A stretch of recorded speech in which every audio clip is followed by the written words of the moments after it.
Penunjukan mantan koruptor Emir Muiz sebagai komisaris di anak usaha BUMN Pupuk menuai kritik sejumlah kalangan. Tindak pidana korupsi yang pernah dilakoni Emir seharusnya menjadi pertimbangan utama Kementerian BUMN sebelum menempatkan Emir sebagai pengawas anak usaha PT Pupuk Indonesia tersebut.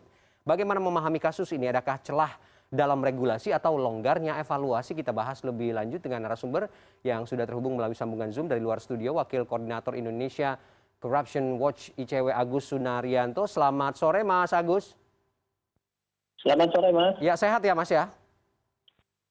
Alhamdulillah. Alhamdulillah. Oke, Mas Agus, sebelumnya kita juga mencoba untuk menghubungi staf khusus Menteri BUMN Arya Sinulinga, tapi kemudian hingga sore ini belum ada jawaban. Tidak apa-apa, kita lanjut saja untuk berdiskusi soal ini, Mas Agus. Mudah-mudahan nanti ada kabar ya. Kalau tidak ya sudah, kita paling tidak sudah mencoba untuk mengkonfirmasi. Gini, Mas Agus, bukan kali ini terjadi ya kasus seperti ini.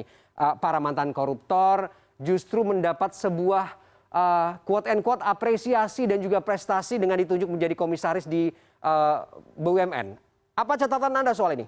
Ya, ya sebenarnya kalau kita mengacu pada Undang-Undang 28 tahun 99 tentang penyelenggaraan negara yang bersih dan bebas KKN, di pasal 27 itu disebutkan bahwa komisaris itu salah satu pejabat lain yang memiliki tugas dan tanggung jawab untuk menyelenggarakan tugas-tugas yang strategis yang rawan terhadap AN sebenarnya.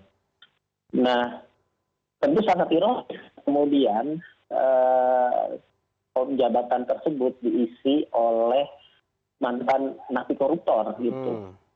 Nah, ini saya juga jadinya bingung gitu. Nah, apakah ini memang BUMN yang berakhlak yang diharapkan oleh Menteri Negara BUMN Pak Erick Thohir gitu.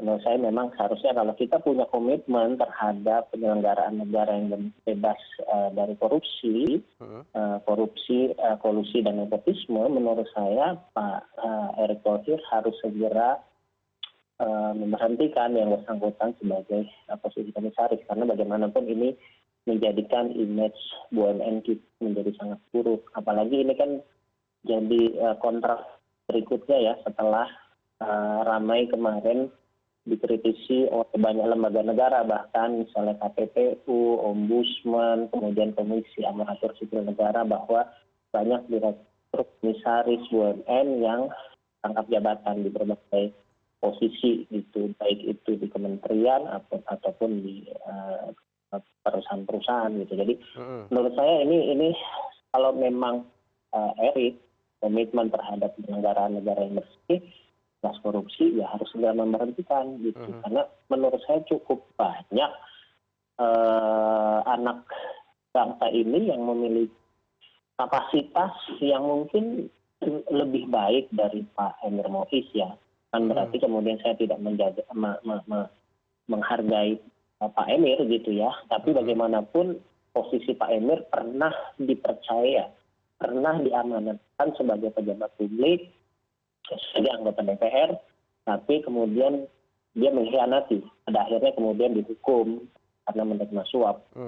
Jadi menurut saya mari beri kesempatan kepada bangsa yang lain untuk menduduki posisi sebagai komisaris di jajaran BUMN agar BUMN ini bisa lebih dipercaya, mampu berkompetisi, dan bisa berkontribusi kepada pembangunan bangsa.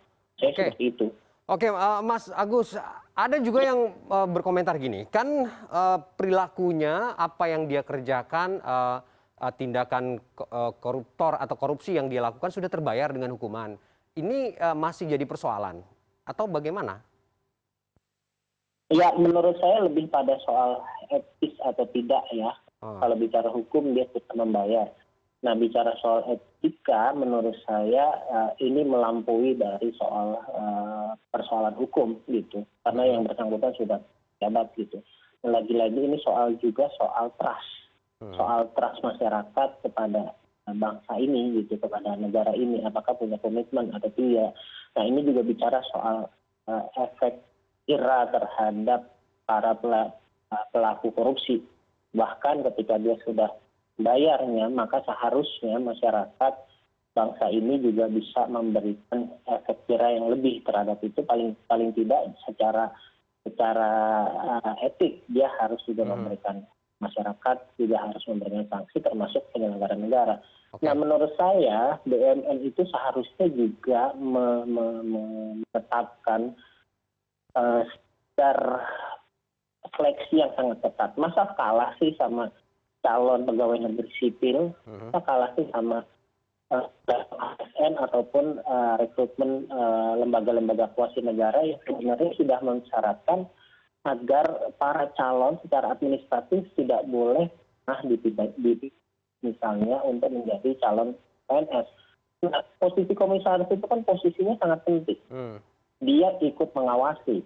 Nah, kalau misalnya rekrutnya saja sudah bermasalah gitu ya. Nah, apakah kita masih punya, ini kan bicara soal keahlian BUMN ya, bukan hanya BUMN. Mungkin mitra kerjanya bukan hanya di level nasional, tapi juga di level internasional gitu. Nah, ini tentu akan akan menciderai dan akan membuat khawatir. Maksud saya, ya seharusnya Menko BUMN itu bisa menerapkan soal ya paling tidak kredibilitas BUMN atau lembaga-lembaga yang menjadi bagian dari tanggung jawabnya untuk benar-benar paling tidak punya integritas, punya kredibilitas dan dipercaya oleh di dalam maupun dari luar negeri. Oke, artinya kita bicara soal integritas dan juga bagaimana kemudian sosok seorang komisaris ini menjadi sebuah keteladanan ya, begitu ya. Tapi kalau dia sudah ada etika dan moral yang cacat di sana, bagaimana ini bisa merepresentasikan lembaga ataupun juga orang-orang yang dipimpinnya. Tapi kalau soal regulasi, ada tidak celahnya yang membuat kondisi ini terjadi? Apakah kemudian juga kita bisa salahkan evaluasi sebelum penunjukan ini juga terjadi sesuatu sehingga dipastikan si Emir ini masuk begitu di jajaran komisaris? Kalau saya sih melihat kecenderungannya mungkin lebih pada kepentingan politik ya, karena bagaimanapun Pak Emir ini kan dari partai politik yang berkuasa saat ini gitu ya, mungkin dia punya jaringan yang bisa mempengaruhi atau paling tidak bisa menjadikan posisinya menjadi komisaris gitu. Soal regulasi di negara ini kan ya sudah terlalu banyak, contoh-contohnya misalnya dari kasus Rektor UI kemarin saja sudah ada larangan untuk rangkap jabatan, justru peraturannya yang dirubah gitu.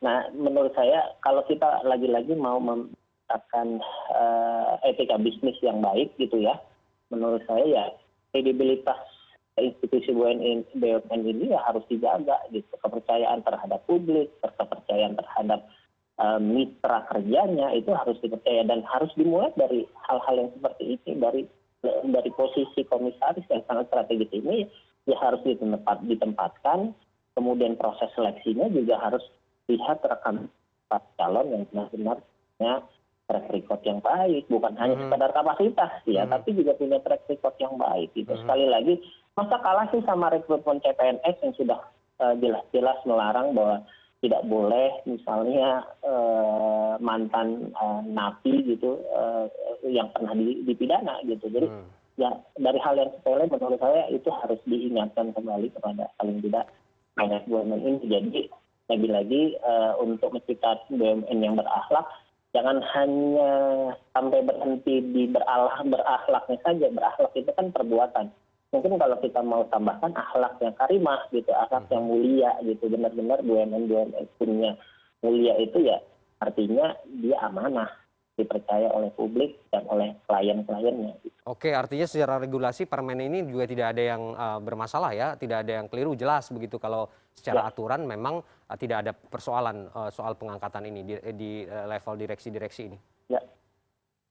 Oke, evaluasinya bagaimana? Condongnya lebih kemana nih nanti? Apakah kemudian pada saat penunjukan dan merumuskan siapa orang-orang yang menunjuk sosok Emir ini, atau memang kita sampaikan dulu soal politik itu tadi ya, tapi tentu etikanya juga harus jalan begitu di dalam sebuah perusahaan BUMN yang ya kita katakan cukup besar begitu. Ini celahnya di situ, lebih condong ke sana.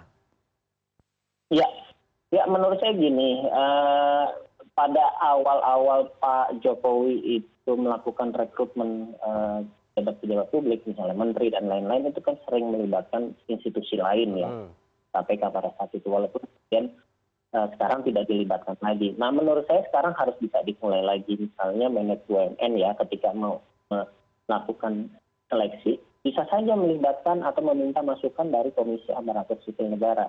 Apakah ada pejabat-pejabat publik kita atau calon-calon pejabat publik kita yang layak duduk untuk menjadi komisaris dari sisi kapasitas ya, intelektualitas gitu ya, kemudian soal rekam jejak. Menurut saya sangat banyak sekali yang mampu menduduki jabatan sebagai komisaris gitu. Jangankan yang tua-tua, yang muda pasti tidak akan kita kekurangan gitu. Nah, kalau mau dievaluasi, menurut saya harus dicek kembali proses seleksinya. Siapa yang melakukan? Ini ada tekanan atau tidak gitu ya.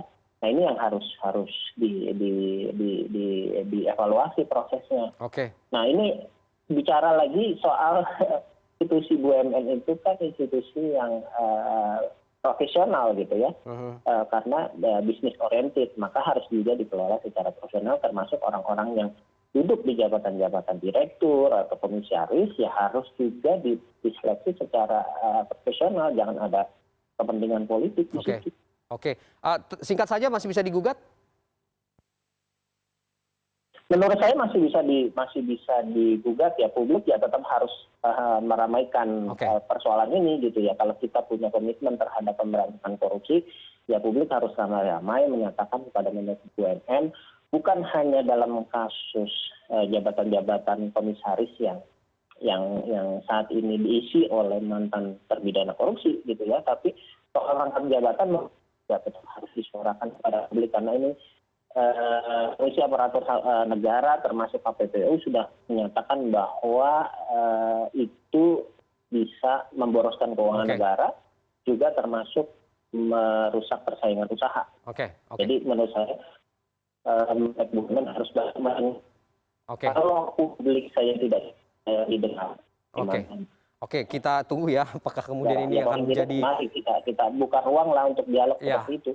Oke, biasanya nunggu viral dulu nih, bisa nunggu ribut-ribut dulu begitu ya, baru akan ini ya, Pak Jokowi akan muncul ke publik. Harus mendengarkan nih, jangan sampai kemudian kayak seperti itu ya. Oke, baik. Sampai dulu di publik baru akhirnya keputusan. Oke, baik. Terima kasih Mas Agus sudah berbagi dengan kita sore ini.